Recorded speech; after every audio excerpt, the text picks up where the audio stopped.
안녕하십니까. 애병다크 문양자 강쌤입니다. 자, 이번 시간에는 수요 예측과 제품 조합에 대해서 한번 알아보겠습니다.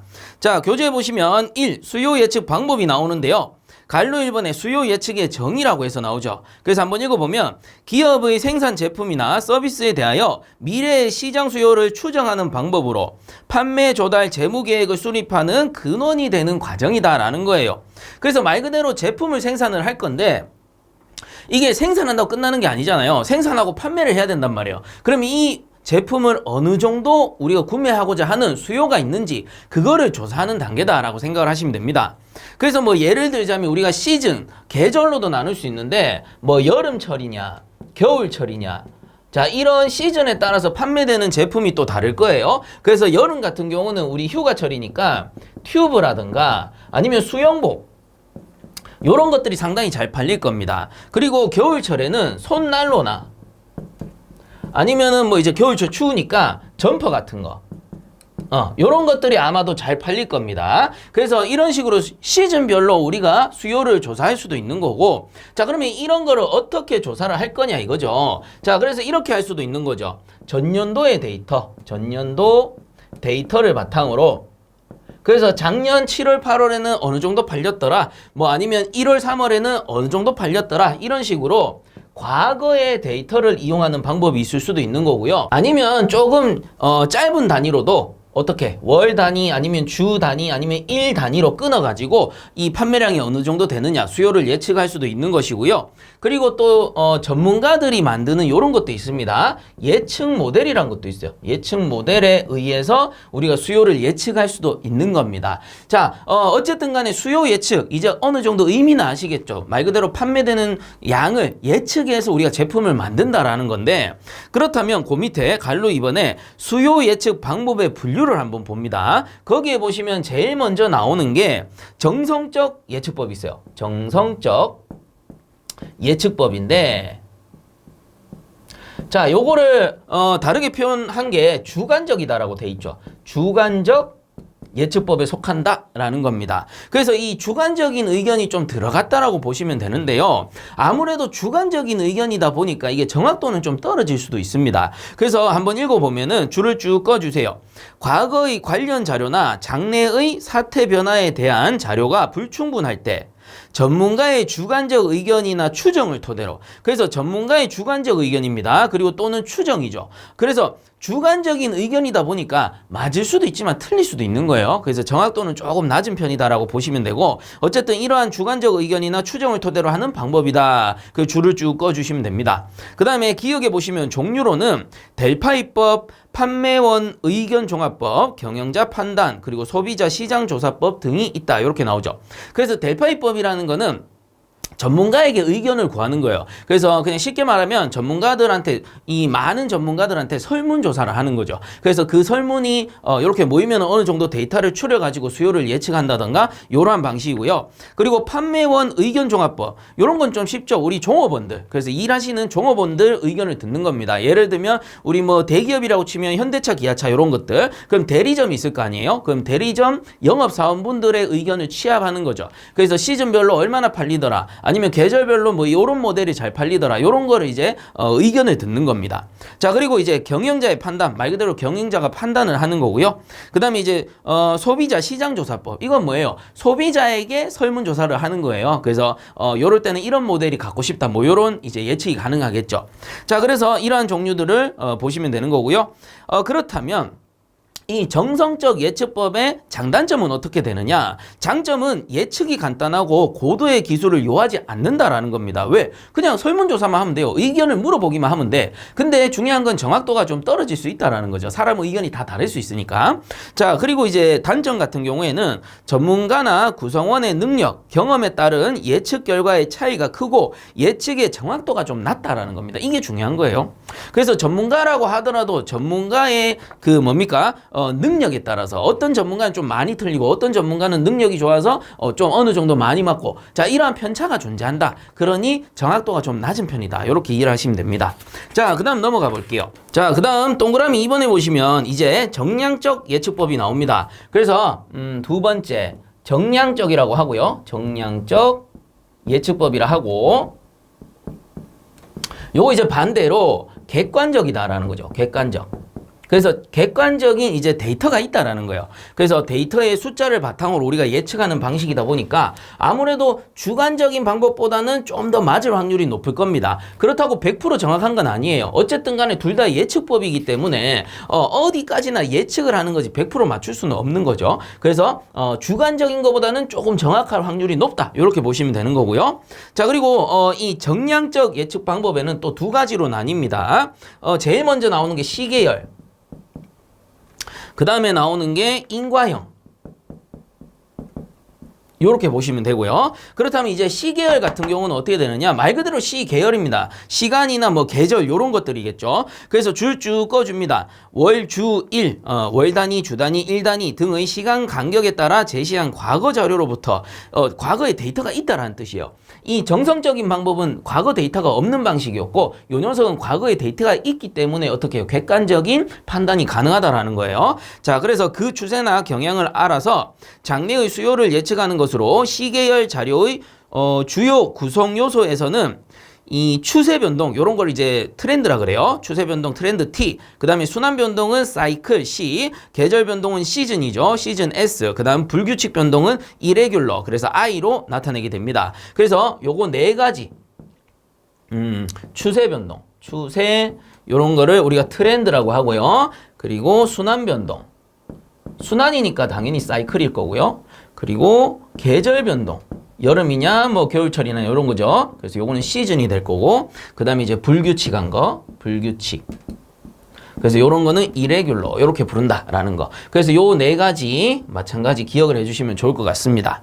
자, 그 다음에 니은에 보시면 이제 인과형 예측법인데 수요 변화에 영향을 주는 기업 내부 및 환경 요인 등을 줄 것입니다. 수요와 관련시켜 인과적 예측 모델을 만들어 수요를 예측하는 방법이다라는 거예요. 그래서 얘는 예측 모델을 만든다.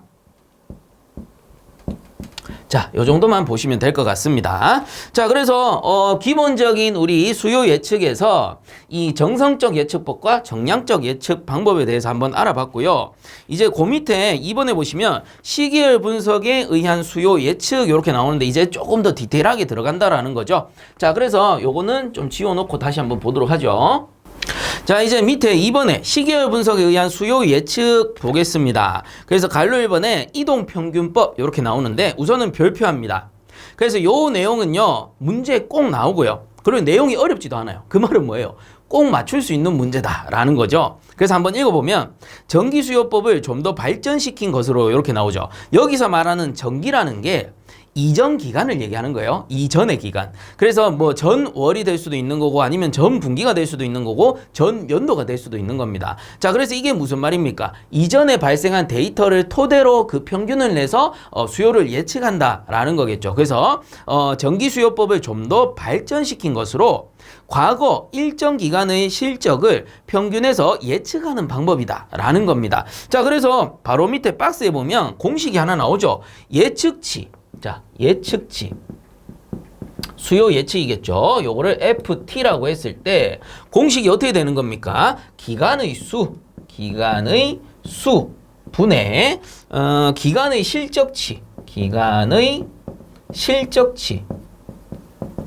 이렇게 나온다라는 거죠. 그래서 여러분들 요 공식 하나만 알아두시면 됩니다. 근데 이 공식을 알아도 써먹지 못하면 이거 의미가 없는 거죠. 자, 그래서 바로 밑에 이제 문제를 한번 풀어봅니다. 이 문제 한번 풀어보면 이거를 틀릴래야 틀릴 수가 없어요. 너무 쉽거든. 자, 그래서 밑에 봅니다. 개념 잡기 문제를 보시면 다음 표는 A 자동차 영업소의 월별 판매 실적을 나타낸 것이다. 자, 5개월 단순 이동평균법으로 자 5개월 기간을 줬어요. 5개월 이동평균법이래요. 그럼 이동평균법에서 예측치를 구하는 공식이 요 놈이죠. 요걸 알고 있어야 된다는 겁니다. 자, 그래서 이동평균법으로 6월의 수요를 예측하면 몇 대인가? 자, 이 말입니다. 자, 그래서 밑에 표가 나오는데 월 단위로 줬고요. 그 다음에 판매량 줬네요. 자, 그래서 월이 1월부터 5월까지네. 1, 2, 3, 4, 5월까지가 되는 거고요. 그 다음에 판매량도 야, 이 좋습니다. 점점 올라오네요. 100, 110, 120, 130, 140이다 라는 거죠. 자, 그렇다면 여기서 구하고자 하는 거, 예측하고자 하는 거는 6월의 판매 데이터입니다. 6월 달에. 아직 판매가 다 된 건 아니지만 6월 달에 수요를 예측하고 싶다라는 거죠. 자, 그리고 조건이 뭔가요? 5개월 단순 이동 평균법입니다. 그러면 6월로부터 이 기간의 수는 5개월인데 그 5개월을 어떻게 하느냐? 6월로부터 뒤쪽으로 5개월이에요. 자, 그래서 자, 하나, 둘, 셋, 넷, 다섯 해가지고 5개월치를 우리가 합산해서 평균을 낼 겁니다. 그러면 자, 어떻게 구하느냐? FT는 자, 기간의 수 5개월이라고 했어요. 뒤쪽으로 5개월입니다. 그래서 5개월 분의 이 5개월치 데이터를 다 더해주면 돼요. 그래서 100 더하기 110 더하기 120 더하기 130 더하기 140 하시게 되면 6월의 수요 예측치는 120대는 팔릴 것이다. 이렇게 예측할 수 있다라는 겁니다. 자, 그래서 너무 쉽죠. 그냥 다 더해서 산술 평균 내는 건데 그 기간을 준다라는 겁니다. 그래서 여기서는 5개월 단순 이동 평균법이라고 했고요. 만약에 문제에서 이렇게 줄 수도 있어요. 4개월 단순 이동 평균법으로 6월 달에 데이터를 구해라 라고 만약에 물어봤다면 이번엔 4개월치입니다. 4개월치. 어떻게 합니까? 6월을 기준으로 4개월치입니다. 하나, 둘, 셋, 넷, 4개월치. 그러면 2월부터 5월까지의 합산인 거예요. 만약에 4개월치라고 하면은, 자, FT에다가 4개월치라 줬죠? 4분의 기간의 수가 4개월인 겁니다. 그 다음 나머지 데이터 110 더하기 120 더하기 130 더하기 140 해가지고 그 값을 구해내야 된다라는 겁니다. 자, 이제 이해하시겠죠? 그래서 기간의 수 문제에서 주겠죠? 몇 개월치 데이터를 이용해서 몇 월 달의 수요를 예측해라 라고 주는 겁니다. 그러면 그 기간을 바탕으로 그래서 만약에 6월 달의 수요를 예측하는데 5개월치 데이터를 써라. 그러면 하나, 둘, 셋, 넷, 5개 쓰는 거고요. 만약에 4개월치 데이터 써라. 그러면 하나, 둘, 셋, 4개 쓰는 겁니다. 자, 이런 식으로 여러분들이 계산을 해주시면 되겠더라라는 거죠. 그래서 이게 어려운 내용이 아니죠. 한 번만 딱 풀어보시면 무조건 맞출 수 있는 문제다라는 겁니다. 자, 그래서 요거는 이제 지워버리고 넘어가도록 합시다. 자, 이제 밑에 갈로 이번에 단순지수 평할법 나오는데 사실상 요거는 문제에서 자주 나오진 않는데 간혹 한 문제씩 나와요. 그래서 아예 안 볼 수는 없고 한 번 정도만 보고 넘어가겠습니다.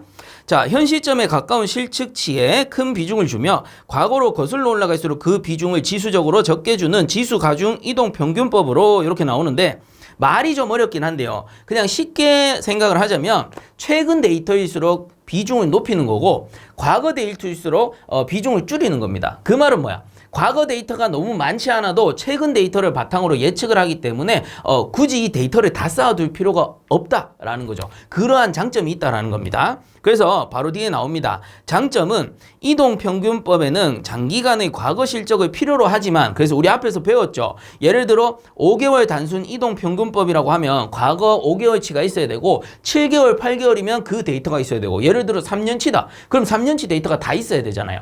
근데 요 단순지수 평할법 같은 경우에는 최근 데이터만으로도 예측이 가능하다라는 겁니다. 왜 그래요? 최근 데이터의 비중이 높고 과거 데이터일수록 비중을 줄여주기 때문에 최근 데이터만 가지고도 예측이 가능하다라는 장점이 있는 거예요. 자, 그래서 이 단순지수 평할법 계산 공식 별표합니다. 바로 밑에 나오죠. 금월의 예측치 이제 수요 예측을 할 겁니다. 그러면 금월 예측 어떻게 구하느냐? 전월의 예측. 자, 전월 예측치입니다. 더하기 알파에 요 알파가 중요한 거죠. 알파가 밑에 박스에 보시면 지수 평할 개수입니다. 그래서 이 알파에 의해서 최근 데이터의 비중이 올라가고 과거 데이터의 비중이 줄어든다라고 보시면 돼요. 자, 여기에다가 전월 실적. 전월 실적치가 되고요. 전월 실적입니다. 그 다음에 빼기 전월 예측. 전월 예측치. 요렇게 들어가요. 그래서 제가 한글로 적어서 좀 헷갈릴 수 있는데 처음에 헷갈릴 수 있어요. 그냥 요렇게 보시면 돼요. 예측 더하기 알파의 실적 빼기 예측입니다. 얘랑 같은 거죠. 전월 예측치, 전월 예측치 같은 겁니다. 그래서 예측 더하기 알파의 실적 빼기 예측치 이렇게 보시면 돼요. 그게 금월 예측치입니다. 자, 그렇다면 이제 밑에 보시면 요 공식을 기호화한 게 있어요. 기호. 그래서 뭡니까? 그 밑에 보면 FT는 이렇게 나오죠. FT라는 게 뭐예요? 예측이죠. 수요 예측치를 나타냅니다. 그래서 요게 FT-1에 더하기 알파에, 자, 요게 보시면 AT-1에 빼기 FT-1 이렇게 나올 겁니다. 그게 뭐 딱 보니까 기호는 기호인데 사실상 위에 걸로 외우는 게 쉽습니다. 이 기호가 더 어려워요. 기호가 쓰는 게 더 어렵습니다. 뭐 어쨌든 이게 무엇을 나타내느냐 하면은 여기 마이너스 1, 마이너스 1, 마이너스 1 이거 다 뭐예요? 여기 보이는 마이너스 1 같은 경우에는 전월이라는 거예요. 전월. 전월 예측, 전월 실적, 전월 예측이에요. 그래서 마이너스 1, 마이너스 1, 마이너스 1이 붙은 거고 FT라는 게 예측치인 거고요. 그 다음에 AT라는 게 실적이라는 겁니다. 그래서 여기도 FT 예측이라는 거죠. 그래서 야가 야고요. 야가 야고요. 야가 양 거예요. 그래서 저는 그냥 추천드리는 게 위에 거 그냥 외우는 거, 한글로 외우는 거를 추천을 드리고요. 뭐 어쨌든 요거를 이제 유도하게 되면 바로 밑에 공식 알파 AT 빼기 1 플러스 1 빼기 알파 FT 빼기 1 뭐 이런 공식이 나오는데 이거 어떻게 나오느냐 하면요. 자, 요거 유도 한번 해드릴게요. 뭐 사실상 여러분들 유도 공식 쓸 일은 없는데 그냥 나온 김에 유도 공식 한번 알려드릴게요. 자, 요 데이터에서 지금 알파를 요렇게 곱하고 요렇게 곱할 수 있을 겁니다. 그러면 어떻게 되느냐? FT 빼기 1에 더하기 알파 AT 빼기 1 그 다음에 빼기 알파 FT 빼기 1 요렇게 쓸 수 있죠. 자, 그러면 같은 것끼리 묶어요. 뭐 같냐? FT 빼기 1, FT 빼기 1이 같단 말이에요. 그러면 제가 크게 한번 묶어볼게요. 요거랑 묶어볼 겁니다. 자, 근데 이 빼기 알파라는 거는 요것만 떼내면 여기 1이 생략돼 있다라는 거거든요. 자, 그래서 다시 쓰게 되면요. 1 빼기 알파입니다. 1 빼기 알파를 따로 이렇게 묶어내고요. 그 다음에 요 FT 빼기 1 있죠. 그래서 FT 빼기 1을 이렇게 빼내면 되는 겁니다. 그 다음에 요 남는 거 더하기 알파의 AT 빼기 1이죠. 자, 그래서 좀 모르겠다 하시면은 이거를 이렇게 곱하고 이렇게 곱해 보시면 FT 빼기 1, 그 다음에 빼기 알파의 FT 빼기 1 이렇게 나올 거예요.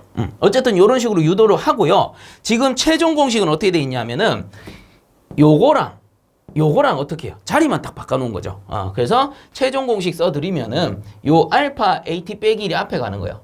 그래서 알파 AT 빼기 1이 앞에 가는 거고 여기 앞에 어차피 플러스 생략돼 있을 거니까 플러스 갈로에 1 빼기 알파에 FT 빼기 1 이렇게 나올 겁니다. 그래서 교재에는 최종 공식이 이렇게 나와 있다라는 거.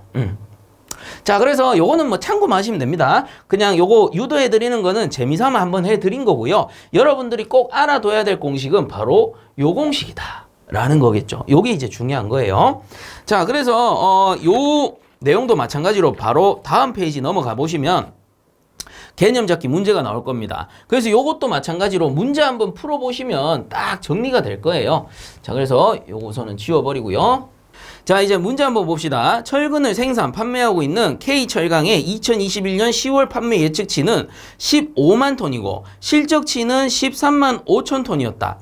지수평할법에 의하여 11월의 판매 예측치를 구하면 어떻게 되는가? 그리고 단 알파는 0.5이다. 이렇게 힌트를 줬네요. 자, 그래서 우선은 해설을 한번 보시게 되면 FT는 알파 AT 빼기 1 더하기 1 빼기 알파 FT 빼기 1 요런 공식이 나옵니다. 그래서 우리가 앞서 제가 유도해드린 공식이 있었죠. 그래서 유도해드린 공식의 마지막 그 공식인데요. 우선은 요 공식대로 한번 풀어볼게요. 풀어보고 위에 공식으로도 한번 풀어볼게요. 자, 그래서 예측치 FT는 알파에 AT 빼기 1 더하기 1 빼기 알파에 FT 빼기 1 요렇게 공식이 나옵니다. 그러면 문제의 힌트를 좀 정리할 필요가 있어요. 그래서 힌트를 정리하고 나면 또 이제 보이겠죠. 자, 그래서 요걸 제가 빨간 걸로 정리를 할까요?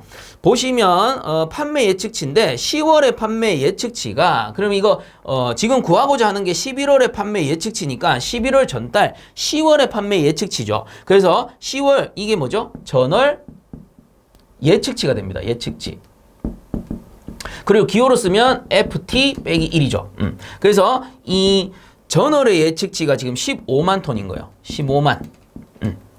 자, 그리고 실적치는 13만 5천 톤이었다. 그럼 이건 뭐예요? 전월 실적이죠. 실적치. 그리고 기호로는 AT 빼기 1 이렇게 씁니다. 그래서 이 녀석이 얼마냐? 13만 5천 톤. 13만 5천 톤. 그래서 이렇게 조건을 딱 정리를 해보면 그냥 답 나왔네. 그대로 넣으면 되겠네. 그리고 단 해가지고 갈로에서 단 알파는 얼마입니까? 0.5라고 딱 줬잖아요. 그럼 조건 다 줬으니까 요 공식 알고 있으면 요 공식에 대입하면 되고 위에 공식 알고 있으면 위에 공식 대입하시면 됩니다. 자, 그래서 그대로 한번 대입을 해볼게요. 자, 알파라는 게 0.5라고 했어요. 그러면 0.5 곱하기 AT 빼기 1이라는 거는 13만 5천이네요. 135000. 자, 그 다음 더하기 1 빼기 알파네요. 1 빼기 0.5. 그 다음에 FT 마이너스 1이 15만이죠. 그래서 곱하기 15만. 자, 요런 식으로 구할 수 있다라는 겁니다. 그냥 공식대로 풀면은. 그래서 이거 계산기로 딱딱딱 두드려 보시면은 14만 2,500 나올 거예요. 142500 당연히 톤 요렇게 나오겠죠. 그래서 14만 2,500톤 이렇게 나오는 겁니다. 그래서 요 공식으로 푸셔도 되고요. 위에 걸로 푸셔도 됩니다. 위에 걸로 한번 풀어볼까요? 자, 금월 예측치는 요거 마찬가지 FT겠죠. 금월 예측치 FT는 전월 예측치 15만. 그래서 150000 더하기 알파 얼마? 0.5. 그래서 0.5. 그 다음 갈로 하시고 이거 곱하기 생략돼 있는 거죠. 그 다음 전월 실적. 그 전월 실적이 150000 빼기 전월 예측. 150000 이렇게 하시면 답이 똑같아요. 142500 톤이 나옵니다. 그냥 한글로 쓸까요? 똑같이 톤. 그래서 142,500톤 이렇게 나올 겁니다. 자, 그래서 여러분들 요 공식 외우셔도 되고 위에 거 외우셔도 되는데 제가 추천드리는 거는 위에 거 외우셔라. 위에 게 좀 더 구하기가 쉽습니다. 예측 더하기 알파의 실적 빼기 예측이잖아요. 그래서 예측 앞뒤로 들어가고요. 알파의 전월 실적 요거 기억하시면 되겠죠. 알파의 물론 이제 전체로 묶어야 되지만 그래서 위에 거 외우시든 밑에 거 외우시든 상관없는데 저는 위에 거를 추천을 드린다라는 거죠. 자, 그리고 이제 또 넘어가 보도록 합시다. 자, 그 다음 3번에 제품조합 나옵니다. 갈로 1번에 보시면 제품조합의 개요라고 해서 첫 번째 나오는 그 세 가지 있죠. 줄을 좀 꺼주세요. 원재료의 공급 능력, 가용 노동력, 기계 설비의 능력. 자, 이런 것 등을 고려하여 이익을 최대화하기 위한 제품별 생산 비율을 결정하는 것이다. 이렇게 나오는데요. 그 밑에 보시면 갈로 2번에 아주 낯익은 용어가 나옵니다. 손익분기점이라고 해서 나오죠. 그래서 손익분기점을 줄여서 BEP라고 씁니다. 그래서 이 손익분기점을 일정 기간 매출액, 생산액이라고도 하는데 매출액과 총비용이 균형하는 점으로 이익과 손실이 발생하지 않는 지점을 이야기한다라는 겁니다. 그래서 쉽게 말하면 제가 장사를 한다라고 가정을 해보죠. 그러면 음식 장사를 하는 겁니다. 그러면 어떤 가게를 차릴 거예요. 그럼 이 가게를 차리는데 한 1,000만 원 정도 투자를 했어요. 그럼 이 투자 비용을 다시 뽑아내는 데까지의 이익을 뭐라 그래요? 손익분기점이라고 하는 거죠. 그래서 손익분기점을 넘기기 시작하면 이제 순이익이 되는 거고. 자, 어쨌든 간단히 설명하면 요런 건데 그 밑에 보시면 이제 공식이 나와요. 그래서 동그라미 1번에는 손익분기점을 매출액으로 구하는 공식이고요. 동그라미 2번은 손익분기점을 판매량으로 구하는 공식입니다. 자, 이때 우리가 중요시 봐야 될 거는 매출액으로 계산하는 공식이에요. 바로 위에 거. 그래서 이 BEP는 한계 이익률, 한계 이익률 분의 고정비입니다. 고정비는 항시 고정이에요. 그래서 공식에서도 고정비가 위에 고정돼 있어요. 자, 그래서 요걸 다르게 쓰면 마찬가지 고정비는 고정돼 있죠. 고정비 F 나누기 1 빼기 뭐냐면은 매출액 분의 변동비예요. 변동비.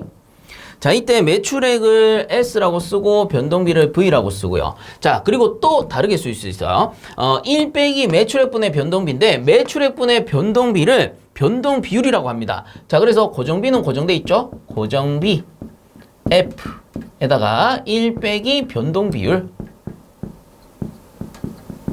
자, 요렇게 구할 수도 있다라는 겁니다. 자, 그래서 이게 뭐라고 했죠? BEP를 이 손익분기점을 매출액으로 매출액으로 구하는 공식이다. 이 공식은 꼭 알아두셔야 된다라는 겁니다. 그래서 문제에서 대부분 매출액으로 물어보기 때문에 우리는 매출액으로 기억을 하고 있어야 되고요. 이 손익분기점을 판매량으로 계산하는 공식은 그냥 참고적으로 봅니다. BEP는 한계이익률이 아니고요. 한계이익입니다. 한계이익분의 고정비고, 그리고 이 한계이익을 S 빼기 V라고 해서 S는 매출액 빼기 변동비죠. 그래서 매출액 빼기 변동비 분의 고정비가 되는 거예요. 이게 그냥 판매량인데 밑에 거는 그냥 참고적으로 보시면 돼요. 자, 그래서 요 공식을 조금만 더 디테일하게 설명을 드리자면, 자, 우리가 좀 이해를 할 부분이 있습니다. 고정비가 있고요. 그 다음에 변동비라는 게 있어요. 변동비. 그래서 이 고정비라는 거는 지금 F라고 썼고 변동비를 V라고 썼는데, 얘들은 뭘 나타내느냐 하면은, 고정비라는 거는 그냥 쉽게 말하면 매출액에 관계없이 고정된 비용을 얘기하는 거예요. 매출액이 올라가든 내려가든 상관없어. 고정된 금액이에요. 그래서 예를 들자면 월세가 있을 수 있고, 아니면 인건비가 있을 수 있죠. 자, 이런 건 뭐예요? 내가 매출이 많이 발생하든 말든 어쨌든 간에 장사 시작해서 음식 장사를 하는 거야. 그러면 상가를 임대해서 쓸 거 아닙니까? 그럼 매달 월세는 계속 빠져나가죠. 그래서 매출이 감소하면 이제 힘든 거예요. 이 월세는 계속 고정비로 빠져나가니까. 인건비도 우리 아르바이트를 쓰든 직원을 쓰든 계속 빠져나간단 말이에요. 이런 것들을 고정비라고 하는 거예요. 매출액에 관계없이 계속 써야 되는 금액. 그 다음에 변동비는 뭐냐면은, 매출액이 오르면은 같이 오르고 매출액이 떨어지면 같이 떨어져요. 예를 들면 음식 장사를 하게 되면 식재료비. 그래서 식재료비는 어때요? 매출 올라가면은 이 음식을 더 많이 파는 거 아니야. 많이 파니까 식재료비 더 올라가겠죠. 더 많이 쓰게 됩니다. 그리고 설거지도 또 많이 해야 되겠죠. 수도료. 그리고 음식할 때 쓰는 전기세라던가 아니면은 뭐 가스비. 이런 거 당연히 어때요? 변동비입니다. 매출액이 오르면 같이 올라가고요. 매출액이 떨어지면 같이 떨어집니다. 이해 가시죠? 그래서 고정비라는 건 매출액에 상관없이 고정된 비용, 변동비라는 거는 매출액과 비례하는 비용입니다. 그렇기 때문에 매출액분의 변동비를 하게 되면 어떻게 돼요? 변동 비율이 된다라는 거예요. 그래서 매출이 많이 발생하면 변동비가 올라갈 거고, 매출이 감소하면 변동비는 떨어질 테니까 이러한 비율들을 나타낸다라는 뜻입니다. 자, 그렇기 때문에 요 1 빼기 매출액분의 변동비 또는 1 빼기 변동 비율이죠. 그래서 1 빼기 변동 비율 하게 되면 한계이익률이에요. 그래서 내가 최대로 매출을 올렸을 때 그때의 한계이익률이라고 보시면 돼요. 변동비가 계속 따라 올라가니까. 자, 그래서 고정비에다가 한계이익률을 나누게 되면은 뭡니까? 이 손익분기점이 나타난다. 매출액으로 계산한 손익분기점이 나타난다 라고 이해를 하시면 됩니다. 자, 그래서 이것도 마찬가지입니다. 밑에 문제 한번 풀어보시면 어느 정도 이해 가실 거예요.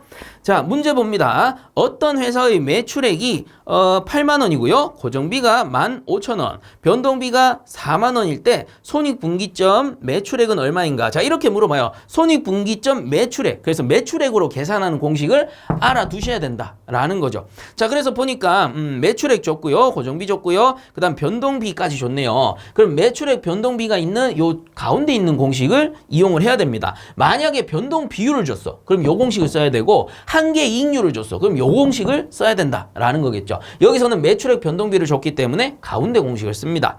자, 그래서 BEP는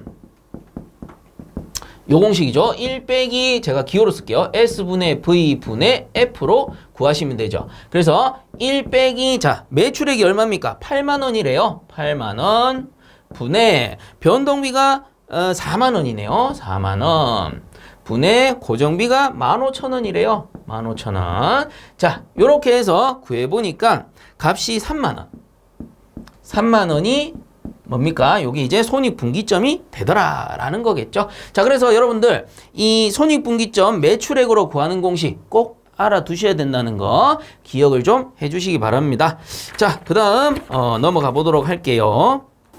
자, 그 다음 3. 재고관리 한번 보겠습니다. 재고관리의 개요를 보게 되면 적정 재고 수준의 유지를 효율적으로 수행하기 위한 관리 기법을 말하며 재고 보유의 목적은 아래와 같다. 이렇게 나오죠. 그래서 밑에 내용 보기 전에 요 간략하게 정리를 한번 해봅시다. 우선은 재고관리에서의 재고라는 게 뭘까요?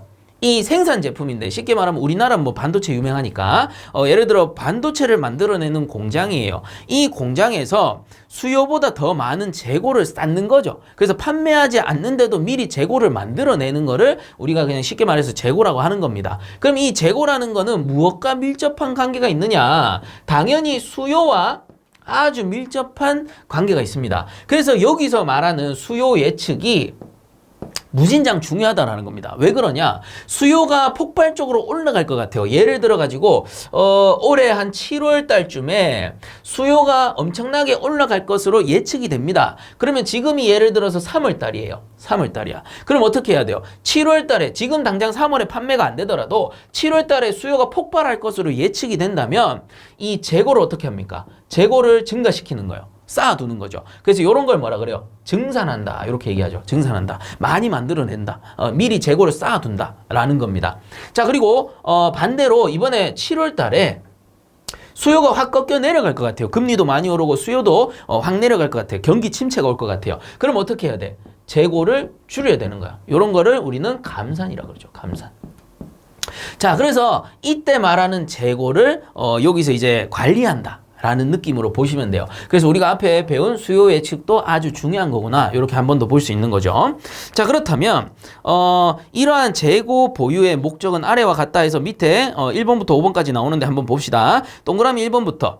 불확실한 변화에 대처하기 위한 안전 재고. 그래서 이 상황이 어떻게 변할지 모르니까 일부 재고는 남겨둬야 된다는 소리고요. 그 다음에 장래에 대한 비축 재고. 그래서 예상 재고입니다. 수요 예측했을 때 폭발할 것 같아. 그럼 재고를 더 쌓아둬야 되는 거죠.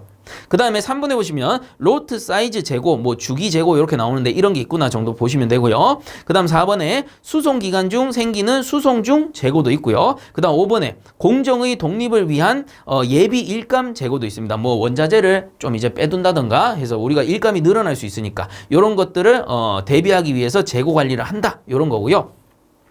그 다음 이제 밑에 보시면 2번에 경제적 발주량이라고 해서 EOQ 이런 내용이 나오는데 갈로 1번에 경제적 발주량에 사용되는 용어라고 해서 뭐 표가 하나 나오고요. 그 밑에 갈로 2번에 경제적 발주량 EOQ 모형이라고 해서 공식 하나 나옵니다. 그래서 이 공식 한 번만 보고 넘어갑시다. EOQ라는 게 있는데요. 자, EOQ를 다르게 쓰면 Q0라고도 쓰고요. 요거를 구하는 공식이 루트 해가지고 PI 분의 ET CP 이렇게 나옵니다. 자, 그래서 이게 뭐예요? 위에 표에 다 나오잖아요. 자, 요 D라는 게 연간 소비량. 연간 얼마만큼 소비를 하더라. 뭐 이런 거고요. 그 다음에 CP라는 게 1회 발주 비용. 1회 발주 비용. 그래서 발주를 넣는데 얼마나 드느냐. 그 다음에 P라는 게 구입 단가. 구입 단가 또는 제조 원가. 그 다음에 I라는 게 단위당 연간 재고 유지 비율. 재고 유지 비율. 자, 뭐 요런 것들이 있는데 그냥 공식 한 번 정도 보고 넘어가시면 될 것 같아요. 그래서 재고 관리까지 요렇게 보도록 하고요. 제가 중요한 내용은 앞에서 심도 있게 다뤄드리고 공식까지 정리해서 알려드렸습니다. 그리고 뭐 그렇게 중요하지 않은 내용은 사실 없겠죠. 그냥 이제 문제에서 좀 덜 다뤄지는 내용들은 한번 읽어보고 이해 한번 정도 하고 이렇게 넘어가는 겁니다. 자, 이렇게 해서 이번 시간도 마무리하도록 하고요. 본 영상이 도움되셨다면 구독과 좋아요 한 번씩 부탁드리겠습니다. 자, 수고들 많이 하셨습니다.